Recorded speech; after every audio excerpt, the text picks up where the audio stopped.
Hello, lovelies. Welcome to Crystals and Coffee. Thank you for joining me. How are we all? Had a good week? Hope so. My week has been just, well, I don't know, mad busy is all I can describe it as, but yet can't really think of anything in particular that I've done. One of those weeks when life just gets in your own way. So sorry for this one coming out a bit late today. Trying to catch up. So I'm back in my temporary studio that is my car. So again, I apologise for any ambient car noises. Think we're all right though. The builders next door aren't there today, so that's a blessing. And I've got my windows open because it's very warm. And so fingers crossed, we're all good for this episode. So yeah, I don't know. I was going to talk about today something that I've learned in the last week of basically taking some of my own advice. You know, when you give all of this advice out to your loved ones and your friends, and when it comes to your own situation, your own life, you're like the last one to follow your own advice. Like, you know exactly how to help other people, but then when it comes to taking your own advice your own advice yourself, useless. That's exactly what I'm like. It's like I can't really see the wood for the trees with my own situation.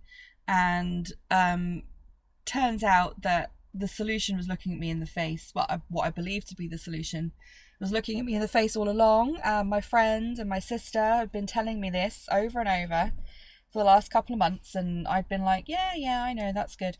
But because I hadn't realised it for myself, I wasn't ready to implement that action. And I think that's the thing, isn't it? When you want to help somebody, they can't be helped unless they're ready to do it themselves, or they realize it for themselves. And it can be really frustrating for the person giving the advice, knowing that if this person did what you suggested, things might get better. But until they realize it for themselves, then it won't happen. And that is exactly the position that I've been in for the last few months. And I kind of had this epiphany, I suppose, last week, where I suddenly thought, no, that's right, that's what I need to do. And then I was talking to my friend about it. I got quite emotional because it was all coming to the surface and letting it all out. I blamed the full moon, and we were doing some card readings together, and she read my cards for me from a couple of different decks, and the descriptions that she was reading was as if someone had been earwigging our conversation. Someone had listened to what I'd been saying word for word and then read it back to me, and I was like, okay, I get it, I'm listening, I'm ready. And I think that's a lot to do with why I've been so preoccupied this week, because I've been doing that. So I'll explain what my situation was. It's nothing too exciting or juicy, I'm afraid, but if you've been following for a while, you'll know that I've been trying to sell my house and want to do a big move with my family. It was going slow to start with, and then the pandemic hit and everything ground to a halt, and now we're only just coming through people being allowed to view houses and everything again. So obviously everything's very slow at the moment. So yes, my house is still in the market. I still haven't moved, obviously, and everything still seems to be in that kind of holding pattern, and it's very, very frustrating and really quite stressful. So because I decided to move this many months ago, gosh, it's coming up on 9-10 months ago now, such a long time, then I've decided to detach myself from my house, thinking, right, I don't want to live here anymore, I want to move, I'm not investing anything else into this house, I'm done with it. And I depersonalized it, because some of the advice that estate agents tell you is to take down your photographs of your children and your family and make it so that excuse me, that it's not too personalised. So I did that, but I think I went too far in the fact that I really scaled things back to the point where it just didn't feel homely anymore. It didn't feel cozy. It didn't feel like a home. I didn't feel like it was a home. I just felt like it was the building that I live in,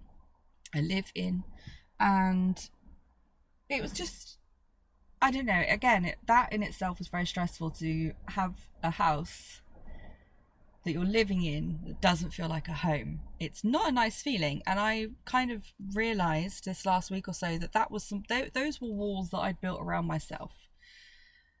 inadvertently, I think, because I had detached myself from it. I've lived in this house for 14 years and I was ready to move, and so therefore remove myself from the situation.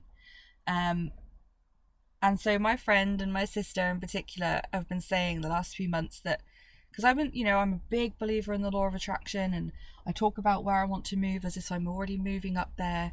I'm doing things as if I think of things as if I'd already moved and all that kind of thing, giving that message to the universe that I'm ready to move and therefore it will be answered. But nothing's happening. And I also thought, well, if I've depersonalized my house and detached myself from it, then that will show the universe that I'm ready to move as well. But I think it's kind of had a bit of an opposite effect, in the sense that, because this is what they were telling me, and it took me until last week to realize this for myself, that by detaching myself so much from it and it not feeling like a home, the energy in the house is very unhomely. So if me living in it do not feel like this is a home, I do not love where I live, then nobody viewing it is going to see it as a home either, because it just doesn't feel homely. The energy in the home is anxious. The energy in the home is detached. There's no love for the home. So people viewing it aren't going to get that kind of response looking at my house. And I finally realized this. I was just kind of very emotional about it all, and I didn't know what to do. And it turns out, from thinking it through now and having these conversations and the card readings as well, that I need to put love into the house. If I can love my house and it can be a home, then others will view it as a home that they would love too. And it took a long time for this to click with me. It may seem obvious, but it really did, because I was really reluctant to do things to the house that are for the benefit of other people. So what I've done, like, we redid the garden during lockdown. This week I have been so busy with interior things such as rugs and prints and plants and cushions and bedding and throws and all these lovely things that make a home cozy and inviting. And now I walk into my living room and I feel cozy and I want to sit there. It's lovely. I can look up, I can see the beautiful plants. I've got like my wax burner going with a beautiful scent. Lovely cozy rug on the floor. Great. My boys are loving, and my cats are loving, snuggling up into the cushions and the throws. And I just think, oh my God, why did it take so long for me to realize this? That what I actually needed to do was put some love into the situation. So I'm also going a little bit of a step further this weekend. I'm going to be repainting things in my kitchen. I'm going to be repainting the external garage door so everything looks nice and the house looks loved. And I'm going to have the agent come over and retake photographs as well, so that it can look like a loved home again. So fingers crossed that's going to work. I'm feeling really good about it. I'm feeling good that in the meantime I'm going to enjoy living here, because I don't know how much longer this is going to go on. We don't know what the housing market's going to do, and I need to, for my own sanity and my own health, put love into the situation. And it's about putting love into the situation where that's the signal to be giving the universe. That if you put love into a situation and you show that this is what you want. So for me, it's putting love into the situation, saying, look how lovely I can treat a home, and how lovely and great I will treat a new home when I have it. Because all of these things that I'm doing can be picked up and taken to my new home. So I'm showing the universe how house proud I can be, how cozy my home is, how much I love the home I live in. And that's the feeling I want when I have my new home as well.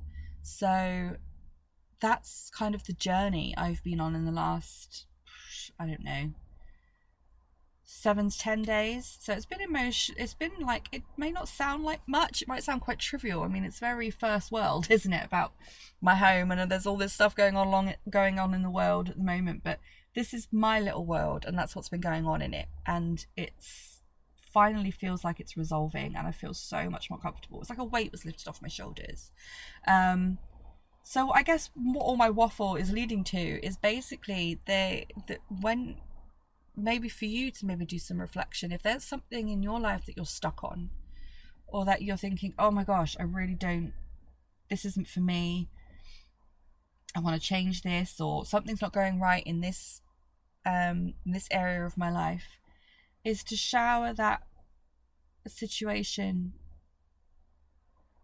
within reason. You know your life and your relationships, but if it feels right, to shower that situation with love.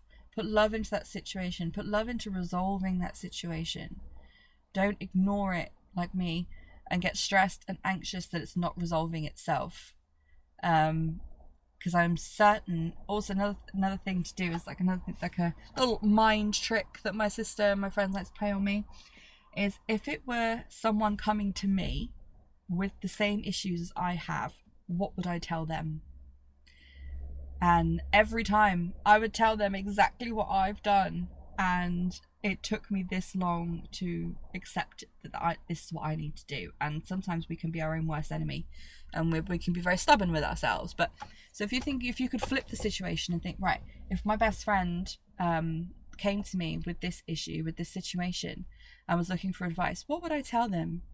And maybe write it down if you need to, so that you can read it back and think, right, how can I apply that to my life? Because that is what I would tell my loved ones to do. So clearly you would believe it's the right thing to do, or you wouldn't tell your loved ones to do it. And think about how maybe even in baby steps, if you don't feel like going all in, because it can be, I mean, that's exactly how I felt, and start to put some love into the situation, whatever form that may take, whether it be conversations, whether it be like with me it's with physical things, or maybe it's putting time into yourself and time to love yourself so that you can be the best person you can be in a certain situation. Which is quite often the case, is that we try and do everything else externally because it's something we feel like maybe we can control a bit better. But when it comes to looking back on ourselves, we find that the hardest to do, because it's the hardest to accept. So I'm going to bang on about reflection again and say that think about the situation and maybe what you would say if somebody came to you. Reflect on the situation about how it's making you feel and what would need to happen to make you feel the way you want to feel. And then look at how you can bridge the gap, how you can realistically start to bridge that gap. So for me, I didn't feel like I had a cozy home. I had a house, but I didn't feel like I had a home because I detached myself from it. And then I felt like I was completely blocked from getting this home that I'd been dreaming of. And now I'm starting to put some love into my current home. It's eased a lot of that anxiety because I feel like I walk into my house and it feels really homely now. And I think, right, I'm going to let the universe do its thing. I don't know how long it's going to take for somebody to buy my house and for me to move. But in the meantime, I'm loving my space. And this is the feeling I'm going to take with me to my new home. So if you can apply that kind of thought process to your situation, you may find it really helpful. So yeah, I don't know if you found that helpful or if it was more of me waffling on at you, but I wanted to, it's actually very cathartic for me to get this out and talk to you about it, because it's preoccupied a lot of my mind space for the last week or so, and I like to share with you what's going on with me. And my whole thing is to be real with you and say, look, I'm not going to preach things to you or say things to you that I haven't been through myself and experienced. And I can say this is pretty raw and direct experience coming from me right now because I'm right in the middle of it. And I hope you may find it helpful. It may be something, it may be advice you need to give to somebody, or it may be advice you need to take for yourself.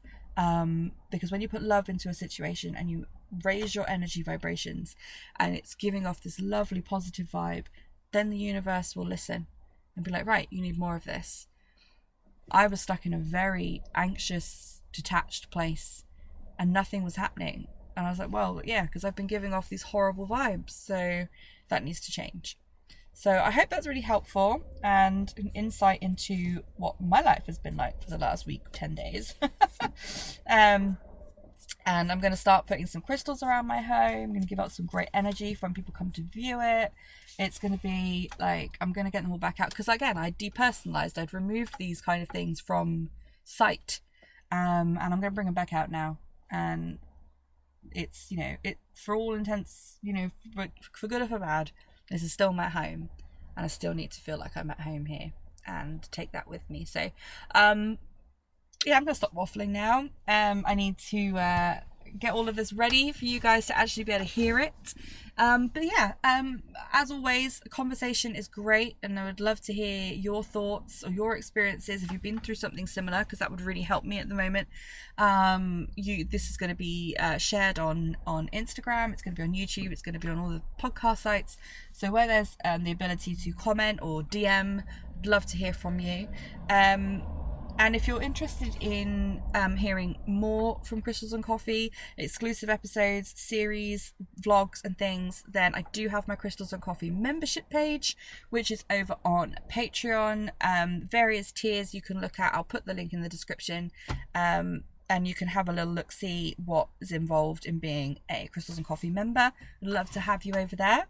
And thank you very much to my existing patrons for your support as well. And thank you to you guys for tuning in every week and listening. Or if you've just found me, I hope you found it great. There's plenty to go back and listen to. And I hope you stick with me. It's great to have you here.